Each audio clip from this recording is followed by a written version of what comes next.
다 함께 일어나셔서 두 손 들고 찬양하며 예배로 나가겠습니다.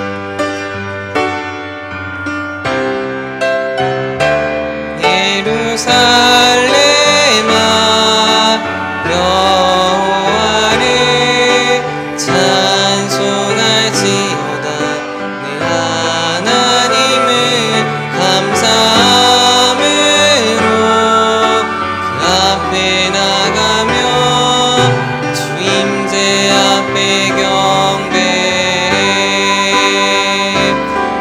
예루살렘아 여호와를 찬송할지어다. 내 하나님을 감사함으로 그 앞에 나가며 주 임재 앞에 경배해. 손을 내리시고 한 목소리로 우리들의 신앙을 고백하겠습니다. 전능하사 천지를 만드신 하나님 아버지를 내가 믿사오며 그 외아들 우리 주 예수 그리스도를 믿사오니 이는 성령으로 잉태하사 동정녀 마리아에게 나시고 본디오 빌라도에게 고난을 받으사 십자가에 못 박혀 죽으시고 장사한 지 사흘 만에 죽은 자 가운데서 다시 살아나시며 하늘에 오르사 전능하신 하나님 우편에 앉아 계시다가 저리로서 산자와 죽은 자를 심판하러 오시리라. 성령을 믿사오며 거룩한 공회와 성도가 서로 교통하는 것과 죄를 사하시는 것과 몸이 다시 사는 것과 영원히 사는 것을 믿사옵나이다. 아멘. 자리에 앉으셔서 찬송가 80장으로 하나님께 찬송 올려드리겠습니다.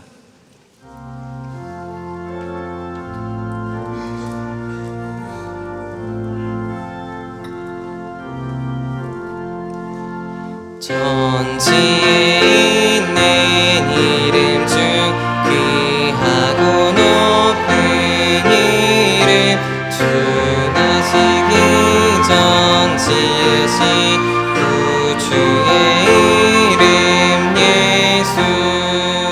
주 앞에 내가 엎드려 그 이름 찬송함은 내 귀에 들린 말씀 중 귀하신 이름 예수.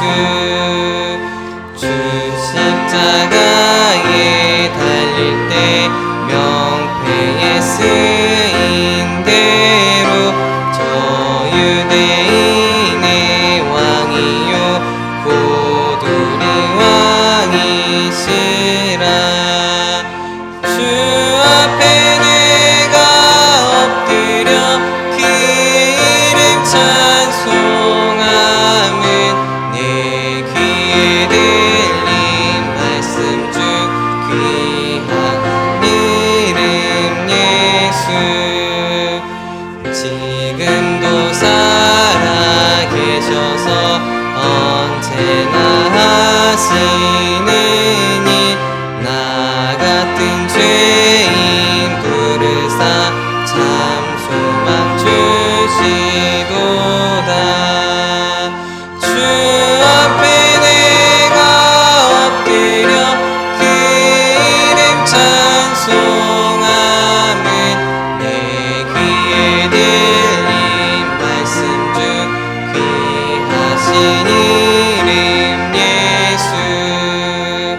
주 예수께서 영원히 어제나 오늘이나 그 이름으로 우리에게 참 복을 내리신다. 주 앞에 내가 엎드려 그 이름 찬송함은 내 귀에 들린 말씀 중 귀하신 이름 예수.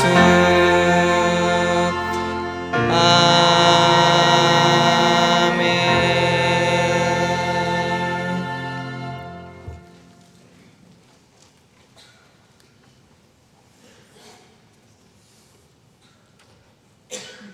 사랑과 은혜가 풍성하신 거룩하신 하나님 아버지, 복된 성일날 사랑하는 성도들이 하나님 몸 되신 귀한 전에 찬송과 기도로 영광 돌릴 수 있도록 인도하여 주신 은혜를 감사합니다. 하나님, 한 주간 베풀어 주신 은혜 속에 우리가 살아오면서 주님 보시기에 아름답지 못한 우리의 아버지 하나님 제된 믿음 약함을 불쌍히 모아주시고 이 시간 주님 앞에 엎드려 회개하오니 그 마음속에 참 평안이 임할 수 있도록 하나님 우리의 죄를 용서하여 주시옵소서. 여호와께서는 우리에게 복을 주시고 우리를 지키시기를 원하시며 그 얼굴로 빛을 발하사 우리에게 은혜 주시기를 원하시며 그 얼굴로 우리에게 드사 우리에게 참 평안을 주시기를 원하는 주님, 우리 영혼이 비록 가랄지라도 선한 주님을 믿고 나올 수 있게 하심을 감사합니다. 세상의 풍파 속에 우리가 있을지라도 주님께서 이끌어 주심을 감사합니다. 저 높은 곳에서 우리를 향하여 보아주시는 주님, 우리가 갈 길을 알지 못하나 주님께서 인도하여 주셔서 우리의 아버지 하나님 가는 길이 막막하여도 선한 길로 인도하신 주님 감사합니다. 하나님, 사랑하는 교회의 비전이 있습니다. 하나님을 경험하는 교회, 가정을 세우는 교회, 세상을 새롭게 하는 교회, 미래를 열어가는 교회, 365 감사가 끊이지 않는 복된 전이 되어서 하나님의 귀한 말씀이 지역사회와 우리 심령에 뜨겁게 아버지 하나님 감사가 넘치는 귀한 시간들로 인도하여 주시옵소서. 하나님, 이 시간에 말씀을 준비하여 세우신 주의 아버지 하나님 사자 아버지 하나님 능력의 아버지 하나님 권능의 종을 붙들어 주셔서 의의 오른팔로 붙들어 주셔서 귀한 말씀이 선포될 때 악한 영이 물러가며 하나님의 거룩한 성령의 충만함만이 나타나는 귀한 시간으로 하나님 역사하여 주시옵소서. 하나님, 우리의 영적으로 아버지 하나님 갈급한 마음에 은혜의 담비로 채워주시고 우리의 연약한 육신이 회복되며 치료받는 능력의 말씀이 선포될 수 있도록 부자의 종을 붙들어 주시기를 원합니다. 하나님, 내주하시는 사모님과 자녀와 하나님 가정의 큰 평안함으로 함께 임하여 주시며 섬기는 아버지 하나님 교육자님의 하나님의 귀한 가정의 같은 은혜와 같은 사랑으로 동일한 은혜를 베풀어 주시옵소서. 이 아버지 하나님 뜨거운 열기 속에도 하나님 주신 아버지 하나님 귀한 직분을 잘 감당하고 있는 주차봉사위원 하나님 힘을 주시고 은혜를 더하여 주셔서 성령의 충만한 가운데 감당하는 귀한 복된 시간들이 될 수 있도록 인도하여 주시기를 원합니다. 각 부서에서 말없이 힘써 아버지 하나님 수고하는 손길 주님께서 하시오니 복의 복을 더하여 주시옵소서. 이 나라 대한민국을 사랑하여 주시고 지켜주심을 감사를 드립니다. 우리를 죄악에서 구하여 주신 예수님의 귀하신 이름으로 기도하옵나이다.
기도하겠습니다.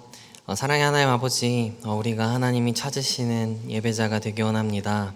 하나님, 우리가 교회에서만 예배자로 살아가는 것이 아니라 우리의 삶 가운데서도 우리가 하나님이 찾으시는 그 예배자가 될 수 있도록 하나님 도와주시옵소서. 하나님, 오늘 우리가 가지고 있고 또 누리고 있는 모든 것들이 다 하나님께서 주신 것임을 고백하며 하나님께 귀한 예물 올려드립니다. 하나님 기쁘게 받아주시옵소서. 하나님만 이 예물로 홀로 영광 받아주시옵소서. 감사합니다. 예수님의 이름으로 기도합니다. 아멘. 네, 교회 소식 전해드리겠습니다. 은혜의 동산교회 처음 오신 분들을 주님의 이름으로 환영합니다. 처음 오신 분들은 예배 후에 나가셔서 왼편에 새가족실로 오시면 잘 안내해드리도록 하겠습니다. 순장모임 종강 광고입니다. 순장모임을 종강합니다. 다락방 순장모임 개강은 9월 6일 주일입니다. 식당 방학 광고입니다. 오늘부터 8월 30일 주일까지 식당 방학을 합니다. 식당 방학으로 인해서 3부 셔틀 출발 시간도 12시 45분으로 변경됩니다. 은혜의 동산교회 남성 중창단 모집 광고입니다. 세대와 직분을 넘어서 목소리로 주님을 찬양할 남성 중창단원을 모집합니다. 대상은 찬양을 사랑하시는 남성 성도입니다. 문의는 장원재 집사님께 해주세요. 담임 목사님 동정입니다. 8월 한 달 담임 목사님께서 기도와 연구, 휴식을 위한 안식월을 갖습니다. 교인 동정입니다. 별빛마을 이고은 집사님 심호상 당하셨습니다. 화평마을 한정실 성도님 본인상 당하셨습니다. 예빈마을 이경자 비권사님 본인상 당하셨습니다. 새가족 사업장 안내입니다. 포도마을 김남훈 지은수 집사님 햇빛 공인중개사 운영 중이십니다. 남양마을 송점순 성도님 복청 흑진원 운영 중이십니다. 다음 주 청소봉사는 반성마을입니다. 이제 함께 하나님의 말씀을 보겠습니다. 오늘 하나님께서 우리에게 주신 말씀은 창세기 29장 1절에서 30절까지 말씀입니다. 창세기 29장 1절에서 30절까지 말씀입니다. 구약성경 41쪽에 있습니다. 한 절씩 교독하여 읽도록 하겠습니다. 야곱이 길을 떠나 동방 사람의 땅에 이르러 즉 들에 우물이 있고 그 곁에서 셋대가 누워 있으니 이는 목자들이 그 우물에서 양떼에게 물을 먹임이라. 큰 돌로 우물 아귀를 덮었다가 모든 떼가 모이면 그들이 우물 아귀에서 돌을 옮기고 그 양떼에게 물을 먹이고는 우물 아귀 그 자리에 다시 그 돌을 덮더라. 그들이 이르되 하란에서 왔노라. 야곱이 그들에게 이르되 너희가 나홀의 손자 라반을 아느냐? 그들이 이르되 아노라. 그들에게 이르되 그가 태원하냐? 그의 딸 라헬이 지금 양을 몰고 오느니라. 야곱이 이르되 해가 아직 높은즉 가축 모일 때가 아니니 양에게 물을 먹이고 가서 풀을 뜯게 하라. 그들이 이르되 우리가 그리하지 못하겠노라. 때가 다 모이고 목자들이 우물 아귀에서 돌을 옮겨야 우리가 양에게 물을 먹이느니라. 야곱이 그들과 말하는 동안에 라헬이 그의 아버지의 양과 함께 오니 그가 그의 양을 치고 있었기 때문이더라. 야곱이 라헬과 그의 외삼촌 양을 보고 나가 우물 아귀에서 돌을 옮기고 외삼촌 라반의 양떼에게 물을 먹이고 그가 라헬에게 입맞추고 소리내어 울며 그에게 자기 생질이요 리브가의 아들됨을 말하였더니 라헬이 달려가서 그의 아버지에게 알리매 라반이 그의 생질 야곱의 소식을 듣고 달려와서 그를 영접하고 안고 입맞추며 자기 집으로 인도하여 드리니 야곱이 자기의 모든 일을 라반에게 말하매 라반이 이르되 너는 참으로 내 혈기로다 하였더라. 야곱이 한 달을 그와 함께 거주하더니 라반이 야곱에게 이르되 내가 비록 내 생질이나 어찌 그저 내 일을 하겠느냐? 내 품삯을 어떻게 할지 내게 말하라. 라반에게 두 딸이 있으니 언니의 이름은 레아요 아우의 이름은 라헬이라. 레아는 시력이 약하고 라헬은 곱고 아리따우니 야곱이 라헬을 더 사랑함으로 대답하되 내가 외삼촌 작은 딸 라헬을 위하여 외삼촌에게 7년을 섬기리이다. 라반이 이르되 그를 내게 주는 것이 타인에게 주는 것보다 나으니 나와 함께 있으라.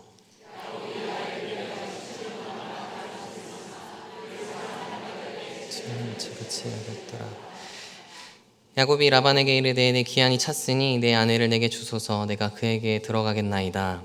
라반이 그 사람들을 다 모아 잔치하고 저녁에 그의 딸 레아를 야곱에게로 데려가매 야곱이 그에게로 들어가니라. 라반이 또 그의 여종 실바를 그의 딸 레아에게 시녀로 주었더라. 야곱이 아침에 보니 레아라 라반에게 이르되 외삼촌이 어찌하여 내게 이같이 행하셨나이까? 내가 라헬을 위하여 외삼촌을 섬기지 아니하였나이까? 외삼촌이 나를 속이심은 어찌 됨이니이까? 라반이 이르되 언니보다 아우를 먼저 주는 것은 우리 지방에서 하지 아니하는 바니라. 이를 위하여 7일을 채우라. 우리가 그도 내게 주리니 내가 또 나를 7년 동안 섬길지니라. 야곱이 그대로 하여 그 7을 채우매 라반이 딸 라헬도 그에게 아내로 주고 라반이 또 그의 여종 빌하를 그의 딸 라헬에게 주어 시녀가 되게 하매 야곱이 또한 라헬에게로 들어갔고 그가 레아보다 라헬을 더 사랑하여 다시 7년 동안 라반을 섬겼더라. 아멘. 담임 목사님 나오셔서 내 곁에 일하시는 하나님이라는 제목으로 말씀 전해주시겠습니다.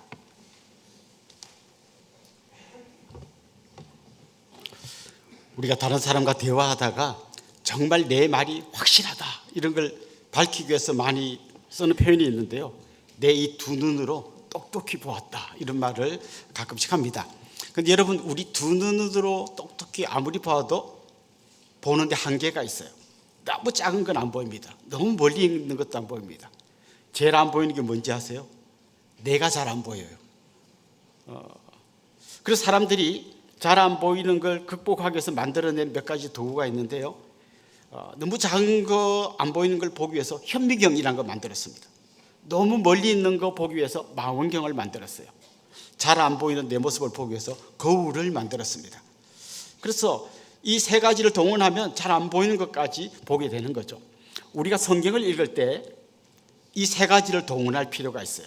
그냥 본문을 건성으로 읽으면 잘 안 보이지만 마치 현미경으로 들여다보는 것처럼 깊이 들여다보면 본문에는 안 나타났지만 그 문맥과 행간 속에 있는 여러 가지를 종합해 보면 안 보이던 게 보이기 시작하죠. 때로는 이 말씀이 거울처럼 나를 비춰주기도 합니다. 그래서 내 모난 모습을 깎아내게 만들어주기도 하는 거죠. 때로는 성경을 읽을 때 오늘 우리가 읽는 이 본문만 보는 게 아니라 그 너머에 있는 다른 본문, 저 멀리 있는 신약 성경까지 망원경으로 보듯이 쭉 보면서 성경 전체 속에서 이 본문이 어떤 역할을 하고 있는가를 볼 필요가 있는 거죠. 그래서 성경을 읽을 때도 이런 도구들이 필요하다는 겁니다. 여러분, 지금 우리는 야곱의 이야기를 읽고 있습니다. 지난주 말씀에 보면 하나님께서 야곱에게 네가 어디로 가든지 내가 너와 함께 하겠다라고 하는 너무 놀라운 약속을 주셨습니다. 여러분, 하나님이 우리와 함께 한다라는 건 어떤 의미일까요? 혹시 여러분 알라딘의 마술 램프 이야기 아십니까? 거기에 보면 램프를 문지르면 지니라고 하는 거인이 나타납니다. 근데 지니한테 뭐든지 부탁하면 다 해줘요. 맛있는 거 먹고 싶다 하면 막 탁 차려줍니다. 나 저 궁궐로 가고 싶다 하면 그냥 데리고 그거 다 갖다 줍니다. 뭐든지 다 해주는 거인이 있습니다. 종종 우리는 하나님과 우리가 동행한다 할 때 마치 하나님이 진리처럼 우리를 막 따라다니고 계시는데 하나님 나 지금 이거 필요하면 알았어 해줄게. 저거 필요해 해줄게. 그렇게 만약 우리가 생각한다면 죄송하지만 우리가 하나님을 종으로 생각하는 거예요. 하나님 우리의 종이 아니라 주인이십니다. 그래서 때로는 우리의 간절한 기도에 응답하시고 우리의 필요를 들어주시기도 하지만 때로는 우리가 잘못된 길로 가려고 할 때 그 앞을 딱 막아서기도 하시고 또 미숙한 우리의 모습을 보면서 우리를 훈련의 장으로 밀어넣기도 하십니다. 그래서 마침내 우리가 하나님 닮은 멋진 사람이 되도록 계속 우리를 만들어 가시는 거예요. 그래서 우리가 정말 그 하나님의 일하심을 잘 보면서 하나님과 동행한다면 이전에 알지 못했던 더 풍성하고 놀라운 하나님을 만나게 될 것입니다. 하나님 어떤 분이십니까? 오늘 설교 제목을 그렇게 붙여봤습니다. 내 곁에서 일하시는 하나님. 그런데 내 곁에서 하나님 어떻게 일하실까? 오늘 우리 야곱의 이야기를 통해서 한번 같이 살펴보면 좋겠는데요. 오늘 본문 1절은 이렇게 시작됩니다. 야곱이 길을 떠나 이렇게 되어 있습니다. 야곱이 길을 떠나. 이 말을 그 히브리어 원문에서 좀 직역하면 야곱이 자기 발을 들어 올렸다 이거죠. 여러분 한번 이미지로 그려보십시오. 지금 내가 한 발을 들고 첫 발을 막 내디려고 하는 거죠. 지금 이게 어떤 의미인가 하면 이런 겁니다. 야곱이 하나님 만나기 전에 베델에서 하나님 만나기 전에는 그냥 도망자였잖아요. 그래서 막 정신없이 도망가다가 길에 널브러서 자고 있다가 하나님을 만났고 하나님이 내가 너와 함께 하겠다라고 약속을 주셨고 이제 아침에 일어나서 하나님께 감사의 고백을 드리고 이제 드디어 첫 발을 내딛는 거죠. 마치 이제 그 결혼식 이런 장면 생각납니다. 결혼식 할 때 신랑 신부가 각기 들어옵니다. 신랑이 먼저 들어오고 신부가 들어오고 막 하지만 나갈 때는요, 두 사람이 딱 발장을 끼고 행진하면 이제 드디어 미래를 향하여 행복을 향하여 첫 발을 딱 들고 내딛습니다. 그것처럼 지금 야곱이 어제의 야곱과는 다른 오늘의 야곱으로 나와 동행하시는 하나님과 함께 드디어 첫 발을 내딛었다, 이런 뜻입니다. 자, 그 다음부터 이야기가 이제 오늘 본문 이야기인데요. 첫 발을 내딛었어. 그 다음 어떻게 됐냐? 오늘 본문의 이야기를 보면 너무 이렇게 재미있는 이야기들로 가득 차 있는데요. 오늘 아까 제가 서두에 말씀드린 현미경과 거울과 망원경을 동원해서 오늘 본문을 좀 더 이렇게 깊이 들여다보면 좋겠습니다. 혹시 여러분 현미경 한번 들여다보신 적 있으십니까? 저는 아주 오래전에 미국에서 활동하는 아주 유명한 의사 선생님이 한국에 나와서 목회자들을 자기가 좀 섬기고 싶다. 그래서 이 목회자 한 50명을 모아놓고 뭘 해줬나 하면 목사님들의 혈액을 검사해 줬어요. 우리는 뭐 A형, B형 이런 거 검사하는 거 말고는 혈액 검사를 해본 적이 없는데, 이분은 어떻게 하나 하면 전자현미경으로 목사님 한 명 한 명의 혈액을 뽑아가지고 올려놓고 이걸 영상으로 보여주더라고요. 그냥 우리가 피를 봤을 때는 그냥 빨갛다, 그거 말고는 뭐 알 수 있는 정보가 없는데요, 그걸 전자현미경에 딱 올려놓으니까 그 안에 적혈구, 백혈구가 움직이는 게 보여요. 건강한 피를 가진 분들은 적혈구, 백혈구가 막 빠리빠리빠리하게 막 움직입니다. 그런데 안 건강한 사람 피를 보니까 이게 다 달라붙어서 무슨 막대기처럼 이런 게 몇 개 이렇게 있어요. 그래서 이분 위험합니다. 물을 많이 드시고 비타민을 드시고 이거 극복해야 됩니다. 뭐 이런 걸 이야기해 준 걸 봤습니다. 자, 현미경으로 본다는 이런 거죠. 그냥 눈으로 보면 안 보이는 걸 깊이 들여다 본다는 거죠. 오늘 우리가 읽은 이 성경 말씀을요, 1절부터 30절까지를 샅샅이 읽어보면 하나님이란 말이 한 번도 안 나와요.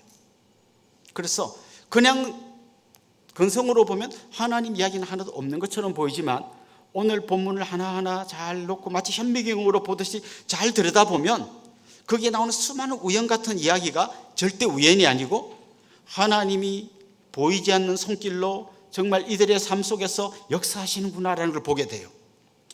눈에는 안 보이지만 하나님이 우리 삶에서 역사하시는 것, 이걸 신학적인 용어로는 섭리라고 합니다. 현미경으로 들여다보니까 하나님의 섭리가 보이는 거죠. 오늘 본문에 등장하는 야곱은 그 베델에서 길을 떠나 저 멀리 바단 아람까지 아마 한 달쯤 걸리는 먼 길을 통과해가지고 마침내 어느 우물가에 도착한 게 오늘 본문 이야기예요. 어떻게 왔는지 성경 이야기하지 않아요. 한번 상상해 보세요. 그는 지금 한 달 정도면 먹을 걸 싸짐버지고 갔나? 물은 어떻게 공급했고, 어디서 자고, 어디서 씻었나? 휴게소도 없고 내비게이션도 없고 아무것도 없고 한 번도 안 가본 길을 그는 지금 가고 있는 거예요. 그런데 성경은 자세히 이야기하지 않고 드디어 우물가에 도착했다라고 이야기하는데, 사실은 여러분 그 막막한 길, 먹을 거 입을 거 무슨 뭐 옷, 그 다음에 뭐 잠잘 때 휴게소도 없고 내비게이션도 없는, 한 번도 안 가본 길, 정보도 별로 없는 그 길을 그가 지금 막 간 거죠. 갔는데 도착했다. 그래서 그냥 보면 도착했나 보다 하지만 하나님이 굉장히 섬세하게 야곱을 거기까지 이끌어 오셨구나, 이걸 알 수 있습니다. 특별히 그는 지금 우물가에 도착했잖아요.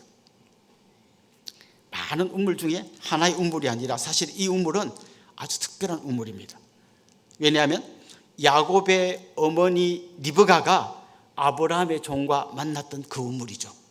그 우물에서 아브라함의 종이 하나님, 우리 도련님 색시감을 찾으러 왔는데 만나게 해주세요 기도하면서 기다렸다가 그때 극적으로 만나가지고 어머니 리브가를 가나안 땅까지 모시고 온 그 이야기가 있었던 바로 그 우물가에 이제 그 아들이 마침내 도착한 거죠.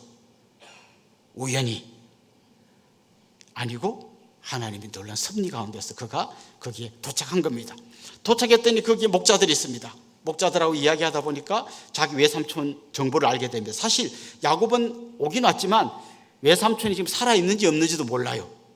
그 집에 딸이 있는지 없는지 몰라요. 그냥 무작정 온 건데 와보니까 니네 외삼촌이 잘 계시고 그 집에 딸이 있고 이제 이런 정보를 좀 듣습니다. 그런데 그런 이야기를 막 하고 있는 중에 우연히 라헬이 그 물가에 온 것처럼 보이지만 우연이 아니고 하나님 놀라운 인도하심으로 이 두 사람이 극적으로 마침내 어머니가 아브라함의 종을 만났던 그 우물에서 두 사람이 우연처럼 만난 거죠. 하나님께서 놀라운 섭리를 지금 이제 베풀고 계신다는 거죠. 우리도 종종 이런 착각을 하게 됩니다. 그냥 내 인생은 그냥 뭐 어쩌다 보니까 이렇게 되고 저렇게 되고 하는 것 같지만 현미경으로 우리 인생을 한번 들여다보면 우연이라는 건 없는 거예요. 하나님께서 내가 생각지도 못한 길로 나를 이끌어 오시는데 왜 이런 일이 일어나는지 이해가 안 될 때도 있고 왜 이런 인간을 만났는지 막 화가 날 때도 있고 한데 돌아보면 하나님이 다 그걸 통해서 우리를 빚어 가시고 만들어 가시는 거죠.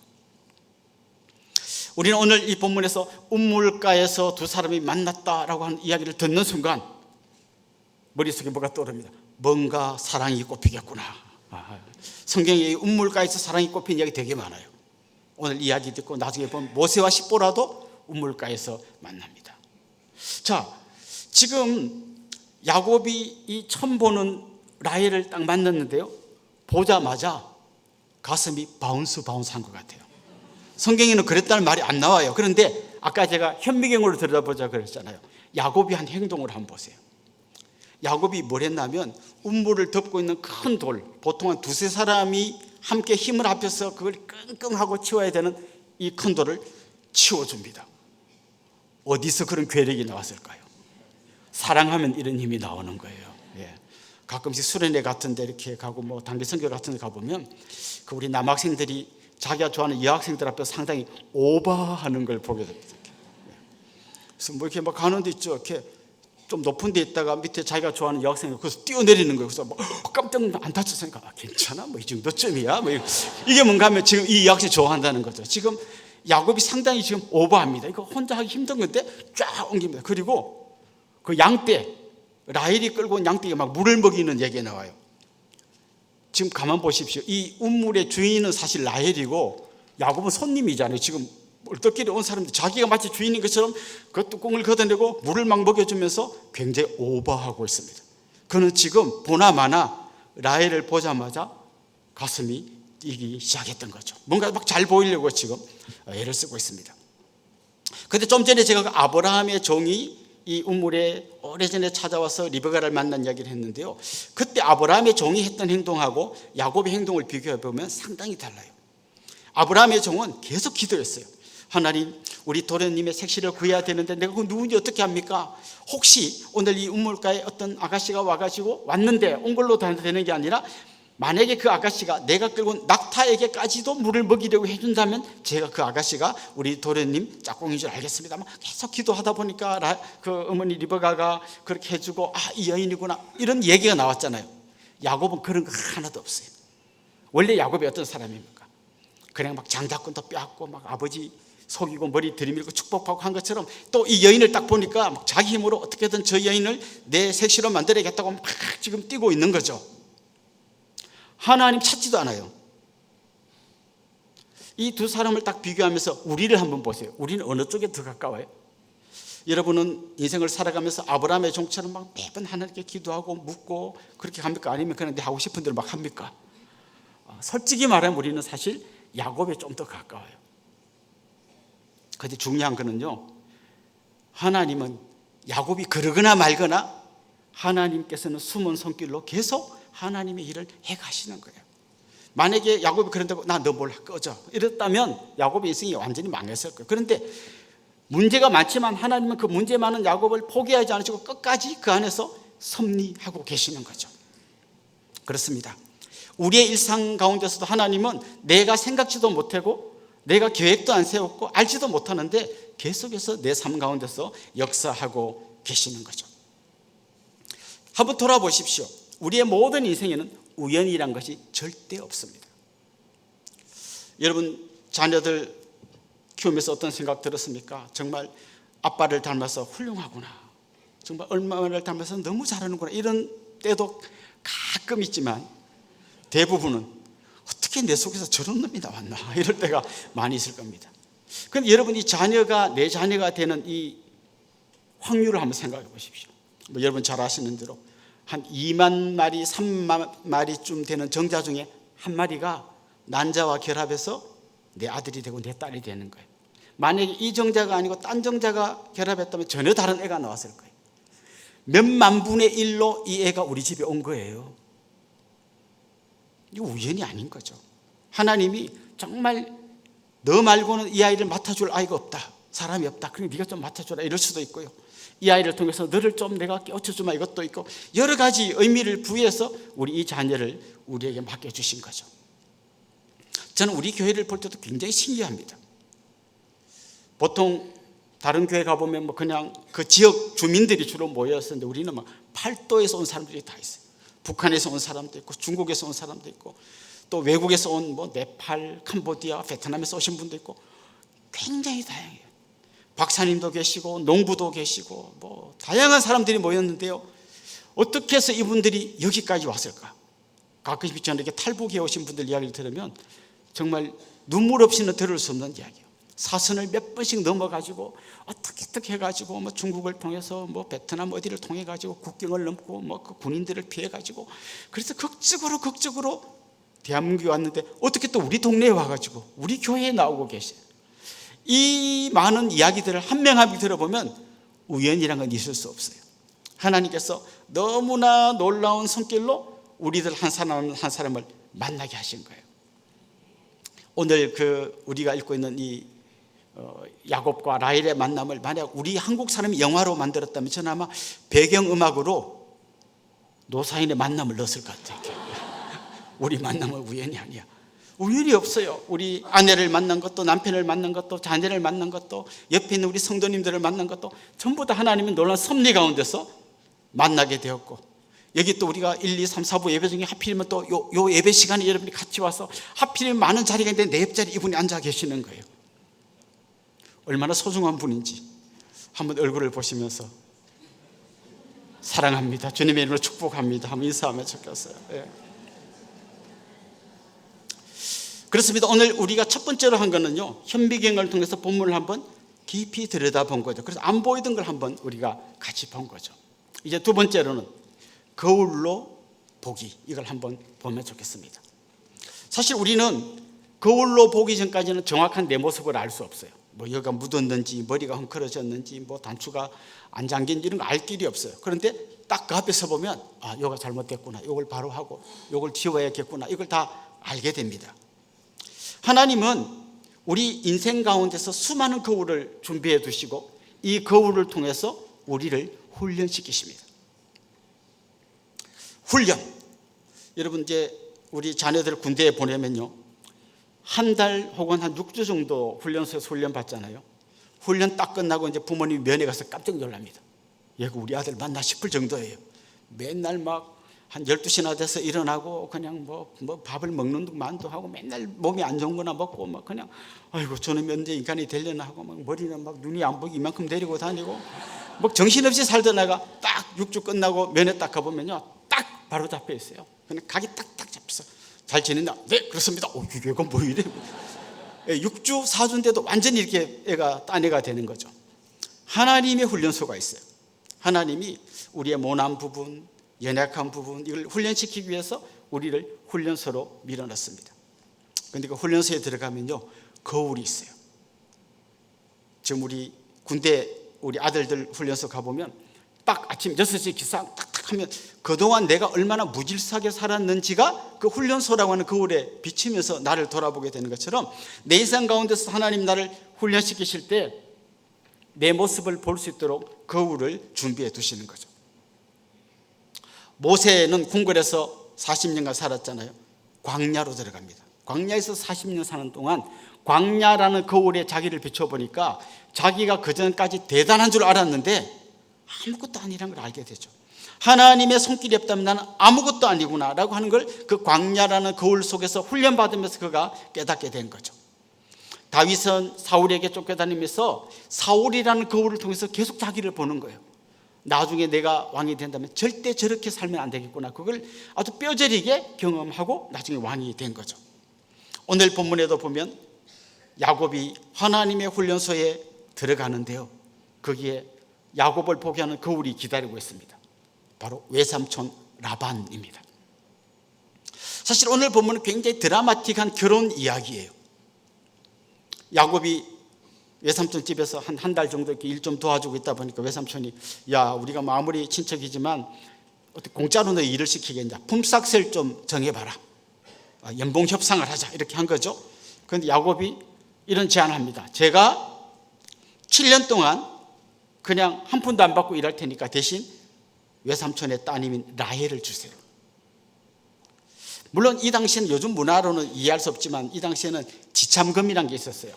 그래서 결혼할 때 자기 아내를 데려온 대신에 그 친정집에다가 뭔가 좀 지참금을 주는 그런 풍습이 있었단 말이죠. 그러니까 아마 그런 생각을 했던 것 같아요. 그런데 야곱은 지참금을 줄 돈이 없잖아요. 빈털터리로 왔으니까 대신 제가 열심히 7년 동안 일을 해드리겠습니다. 근데 좀 상식적으로 보면 굉장히 과한 제안을 한 거죠. 한 1년만 해도 될 것 같은데 7년이나 일을 해주겠다는 거죠. 왜냐하면 지금 그는 라헬이 너무 좋기 때문에 뭐 이 정도는 해줄 수 있지 않겠나 생각했던 것 같아요. 20절에 이런 말씀이 있습니다.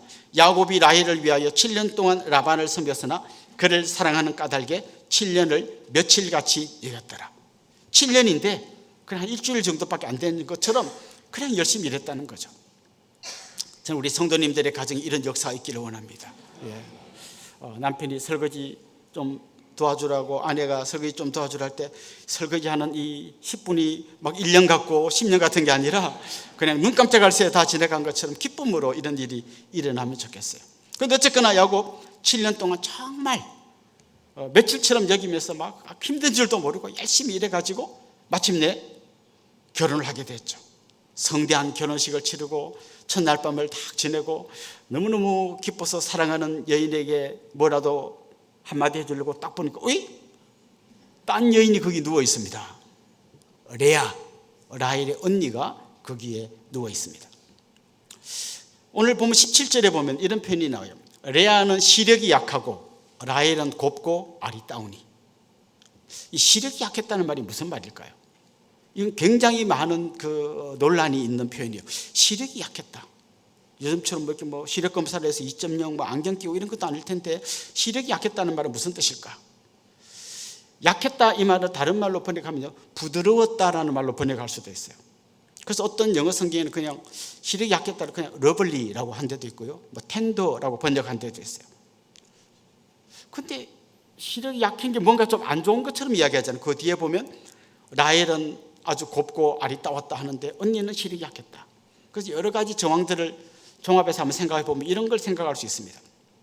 혹시 여러분 이 중동 지방의 여인들을 보신 분이 있는지 모르겠지만 주로 눈이 크고 아주 눈에 힘이 있어요. 쫙 이렇게 눈빛이 강렬한데 아마 이 레아는 눈빛이 굉장히 부드러웠던 것 같아요.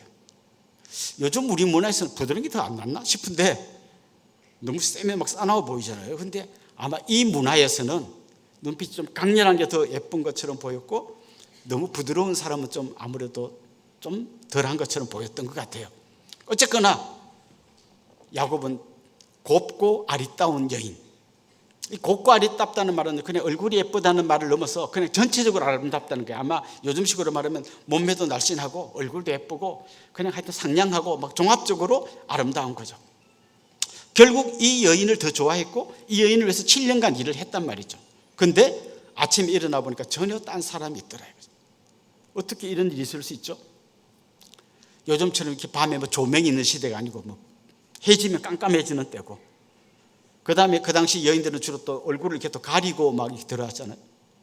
그리고 또 그 전날 성대한 결혼식을 하면서 막 포도주를 많이 마시고 지금 정신이 없을 테니까 누군지도 잘 모르고 같이 하룻밤을 보내고 아침에 보니까 웬일입니까? 아주 딴 여인이 누워있더라는 거죠.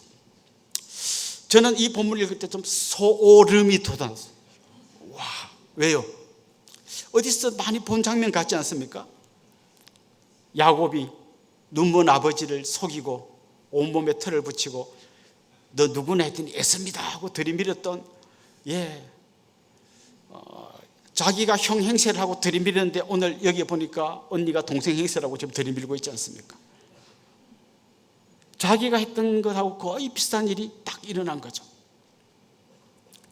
너 그랬으니까 하나님 너 벌 받아야 돼, 이게 아니라 이걸 통해서 하나님이 거울을 보여주시는 거예요. 처음에는 분했겠죠. 아니 외삼촌이 7년간이나 부려먹고 나에게 이런 사기를 쳐?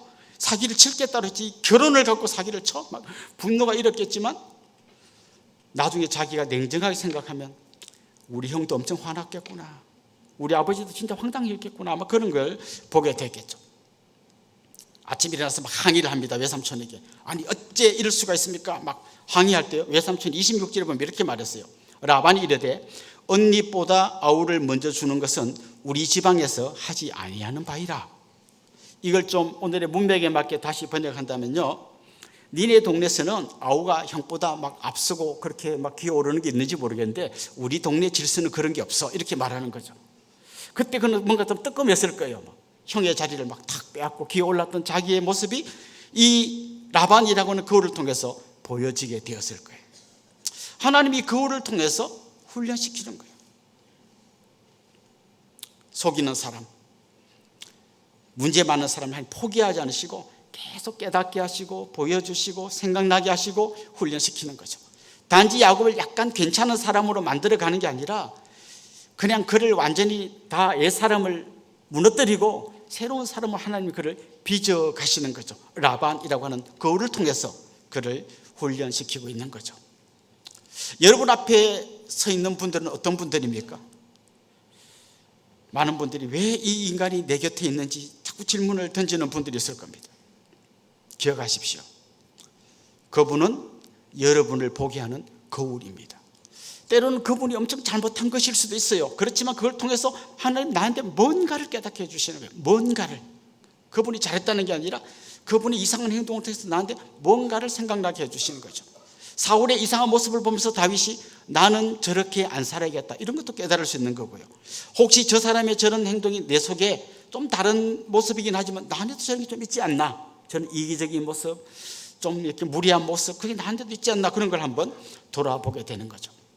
저는 여러분 앞에 있는 여러 사람들을 통해서 여러분이 그분들을 거울 삼아 여러분을 훈련시키시는 하나님의 손에서 여러분이 좀 더 훈련받기를 원해요. 그런데 가장 탁월한 거울은 성경 말씀이에요. 굳이 라반을 안 만나도 우리 성경 속에서 라반을 만날 수 있습니다. 굳이 사울을 안 만나도, 굳이 광야로 안 들어가도 우리 이 성경 속에서 성경이라는 거울을 통해서 우리를 볼 수 있습니다.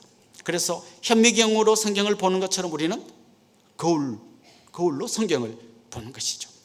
마지막으로는 망원경으로 이 성경을 한번 보면 좋겠습니다. 망원경은 한마디로 멀리 있는 경치를 보게 해주는 거예요. 보통 우리는 성경 읽을 때 이 본문을 갖고 열심히 봅니다. 열심히 봐야 돼요. 원래 여기서부터 출발하는 거예요. 그런데 여기만 보면 안 되는 거죠. 만약 여기만 본다면요, 오늘의 이 이야기는 주제, 사기, 결혼식 이렇게 붙일 수 있을 거예요. 이게 곧 그 이야기의 전부예요. 7년을 그냥 했는데 딴 여자가 왔다. 막 항의했더니 그럼 일주일 후에 진짜 네가 원하는 여인을 줄 테니까 7년 더 일해라. 무슨 이런 말도 안 되는 황당한 이야기, 오늘 본문 이야기 같지만 망원경을 가지고 오늘 이 본문을 한번 봐보십시오. 오늘 본문에 보면요, 4명의 여인의 이름이 나옵니다. 잘못 들어온 그 첫 번째 딸 레아가 나오고, 레아의 몸종인 실바라는 여인의 이름이 나옵니다. 그리고 야곱이 사랑했던 라헬이라는 여인의 이름이 나오고, 라헬의 여종 빌하가 나옵니다. 레아와 라헬이 나온 건 알겠는데 이 몸종은 왜 나왔나 싶지만요, 망원경으로 딱 보면 이게 보여요. 이 4명의 여인은 다 야곱의 아들들을 낳아줄 엄마들이 될 사람들이죠. 결국 이 4명의 여인을 통하여 12명의 아들을 낳게 되고, 이 12명의 아들이 야곱 가문을 세울 뿐만 아니라 나중에 12지파가 되고, 이 12지파를 중심으로 모여든 사람이 이스라엘이라는 나라를 세우게 됩니다. 그래서 처음에 보면 이게 뭐지 하지만 좀 망원경으로 멀리 보면 이스라엘 12지파와 한 나라가 여기 보이는 거죠. 그리고 이 망원경의 배율을 높여서 더 멀리 빼보면요, 야곱이 그렇게 마음에 안 들어 하던 이 레아가 낳은 유다라는 아들이 있는데, 이 유다의 후손을 통해서 저 멀리 예수님이 계신 거죠. 그래서 우리는 그냥 이 본문만 보는 게 아니라 망원경을 쫙 빼서 성경 전체를 보는 거죠. 좀 더 배우를 높여서 좀 더 빼보면요, 요한복음 4장에 보면 예수님께서 우물가에 나타나십니다. 그 한 여인과 대화를 나누시면서 내가 너에게 영원히 목마르지 않는 생수를 주겠다라고 말씀하십니다. 야곱과 라헬이 결혼했던 것처럼 예수님은 교회를 신부로 생각하시고 교회에 마치 결혼한 분처럼 성경이 이야기합니다. 그리고 그 교회를 향해서 예수님은 영원히 목마르지 않는 샘물을 주시겠다고 말씀하십니다. 그렇습니다. 혹시 여러분 조각 그림 맞추기 해보셨습니까? 여러 조각들 그림을 맞추면 아주 멋진 그림이 되죠. 조각 하나하나를 놓고 보면 아무것도 아닌 것처럼 보이는데 다 완성하면 너무나 멋진 그림이 됩니다. 지금 여러분 눈앞에 보이는 여러분 인생 가운데 나오는 이 일이 왜 일어났는지, 왜 이런 사건이 있는지 모르지만 나중에 이 그림이 완성된 다음에 돌아보면 너무 멋진 그림이 되는 거죠. 그래서 여러분께서 자기 인생을 볼 때도 지금 내 눈앞에서 벌어지는 요 일만 딱 잘라놓고 보면 말도 안 되는 일이고 절망스러운 일이고 죽고 싶은 일 같지만 마음경으로 길게 펼쳐놓고 보면 영원 전부터 나를 택하시고 사랑하신 하나님, 아들을 보내주시고 십자가를 지게 하시고 마침내 나를 구원해 주신 하나님이 보입니다. 그리고 또 멀리 반대 방향으로 나의 미래를 마음경으로 바라보면 어떤 일들이 기다리고 있습니까? 거기에 정말 영원한 천국에서 주님과 함께 영광의 주인공이 될 내 모습이 거기 있는 거죠. 그래서 내 인생을 볼 때도 잘라서 보지 말고 마음경을 통해서 영원 전부터 영원까지를 보는 눈이 필요한 것이죠. 사랑하는 성도 여러분, 야곱도 그 순간에는 알지 못했을 겁니다. 라헬을 만났을 때는 모든 일이 다 잘 되는 줄 알았을 거예요. 레아를 만났을 때는 인생 완전히 망한 것처럼 생각됐을 겁니다.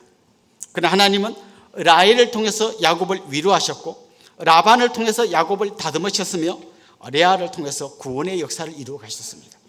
때로 우리는 현미경으로, 거울로, 망원경으로 성경을 보기도 하고 내 인생을 보기도 하면 좋겠습니다.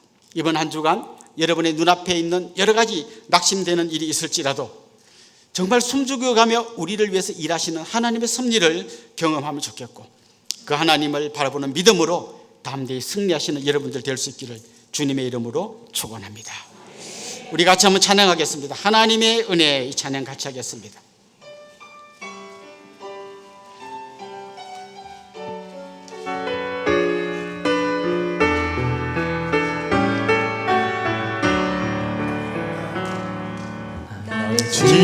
지으시니가 하나님, 나를 부르시니가 하나님, 나를 보내시니도 하나님, 나의 나 된 것은 다 하나님 은혜라. 나의 달려갈 길 다가도록 나의 달려갈 길 다가도록 나의 마지막 호흡 다하도록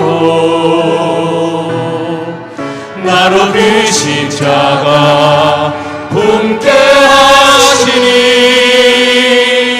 나의 나 된 것은 다 하나님 은혜라. 한량없는 은혜, 한량없는 은혜, 갚을 게 없는 은혜, 내 삶을 애워싸니 하나님의 은혜, 나 주저함 없이 그 땅을 밟은 곳 나를 붙드시는 하나님의 은혜.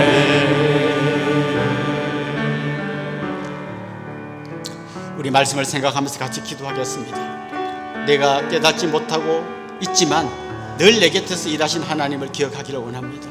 그 하나님께서 때로는 사람을 통해서 성경 말씀이라고 하는 거울을 통해서 우리에게 말씀하실 때 내 모습을 돌아보게 하옵소서. 한 걸음 더 나아가 내 인생의 한 토막만 보면서 절망하기보다 영원 전부터 영원까지 우리를 인도하시는 하나님의 큰 손길을 믿고 의지하게 해주십시오. 우리 이런 제목으로 한번 합심해서 통성으로 기도하겠습니다. 살아계신 우리 하나님 아버지, 오늘도 우리 말씀을 통하여 우리를 깨우쳐 주시니 감사합니다. 때로는 현미경으로, 때로는 거울로, 때로는 망원경으로 말씀을 보게 하여 주시고 말씀을 통하여 우리 인생을 볼 때도 현미경으로, 거울로 또는 망원경으로 우리 인생을 볼 수 있도록 우리의 눈을 열어 주시옵소서. 하나님 일하심을 보게 하여 주옵시고 하나님의 그 세밀한 손길 그 섭리를 경험하게 하여 주옵소서. 주님 간절히 기도합니다. 말씀의 거울에 비친 내 모습을 보면서 깎아야 될 부분을 깎아내게 하여 주시고 다듬어야 될 부분을 다듬게 하여 주셔서 정말 주님이 원하시는 아름답고 복된 믿음의 사람으로 든든히 세워 주시옵소서. 간절히 원하기는 망원경으로 우리 인생을 보면서 지금 당장 눈앞에 있는 일 때문에 절망하고 포기하기보다는 하나님 일하심을 기대하는 믿음의 사람들로 세워 주시옵소서. 오늘도 사랑하는 주님의 백성들이 한 마음으로 엎드려 기도하오니 주의 이곳에 임재하여 주시고 사랑하는 성도들의 믿음의 눈을 열어주시고 깨달아지게 하여 주시고 볼 수 있도록 하나님 역사하여 주셔서 우리를 새롭게 하며 주님과 함께 동행하는 복된 삶 살아갈 수 있도록 날마다 은혜 위에 은혜를 더하여 주시고 하나님 내 인생 가운데 일어나는 수많은 일들 가운데 감사와 찬송이 넘쳐날 수 있도록 하나님 도와 주시옵소서. 하나님 아버지, 오늘도 말씀 앞에 저희들을 세워주시니 감사합니다. 우리의 믿음 없음을 불쌍히 여겨주시고 우리 인생 가운데 들어오셔서 보이지 않는 손길로 섭리하시는 하나님의 놀라운 은혜를 날마다 기억하게 하여 주옵소서. 말씀의 고래 날마다 나를 비추어보며 우리를 새롭게 하는 삶 살게 하여 주옵소서. 내 인생을 망원경으로 보면서 하나님이 하시는 큰 일을 볼 수 있는 저희들 되게 하여 주시옵소서. 감사하고 예수님의 이름으로 기도드리옵나이다. 아멘. 이 시간에 늘 푸른 합창단 우리 어르신들이 같이 한번 하나님께 영광을 올려드리겠습니다.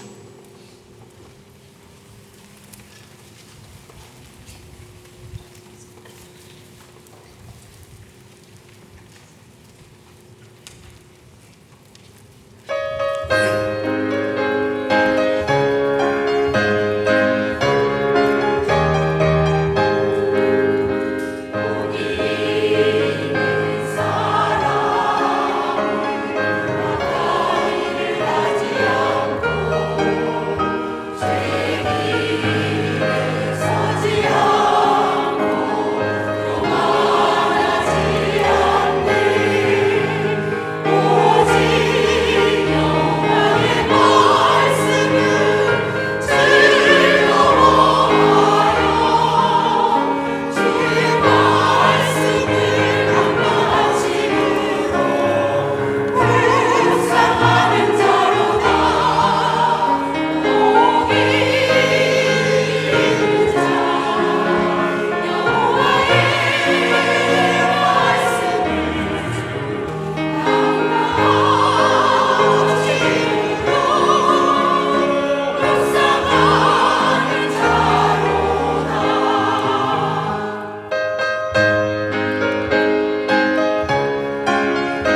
네잎클로바를 보면서도 닮고 싶다 그랬는데 우리 여기 있는 아우들은 이 형님들을 닮고 싶습니다. 저렇게 더 건강하고 더 힘있게 하나님을 기쁘시게 하는 분들이 되기를 소망합니다.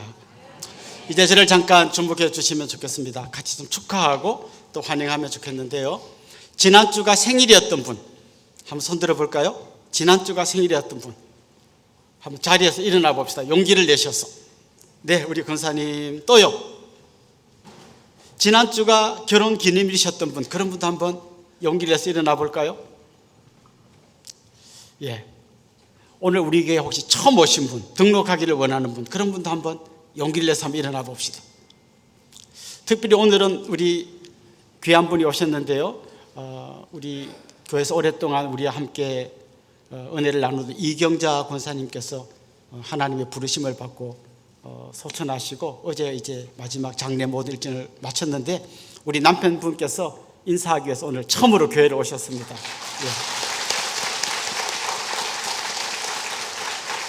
예. 여러분께서 많이 위로해 주시고 또 격려해 주시면 좋겠습니다. 우리 일어나신 생일 맞으신 분, 결혼기념일 처음 오신 분들 우리 같이 한번 환영하면서 축복하면 좋겠습니다. 아주 먼 옛날.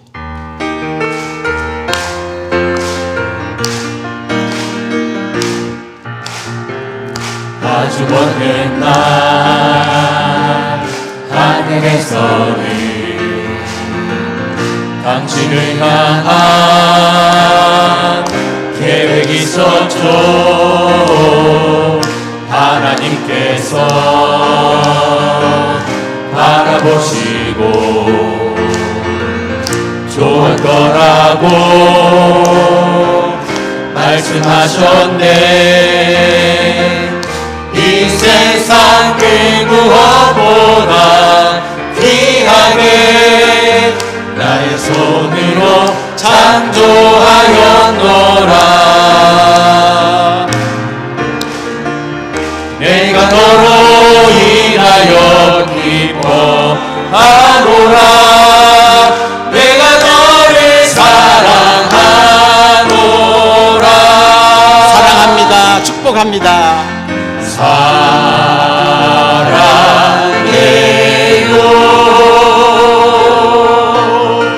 축복해요.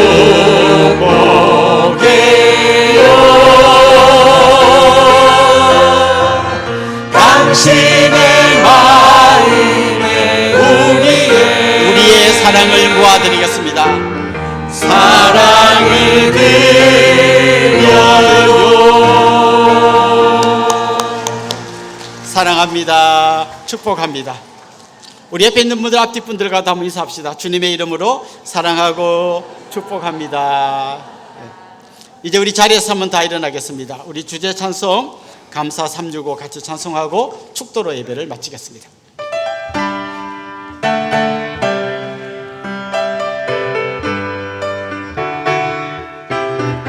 오늘 우리는 이곳에 두신 특별한 하나님께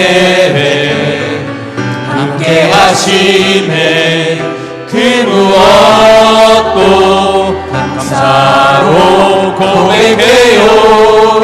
지금 이곳에 함께한 우리 소중한 하나님 은혜 매일의 감사 가득 담아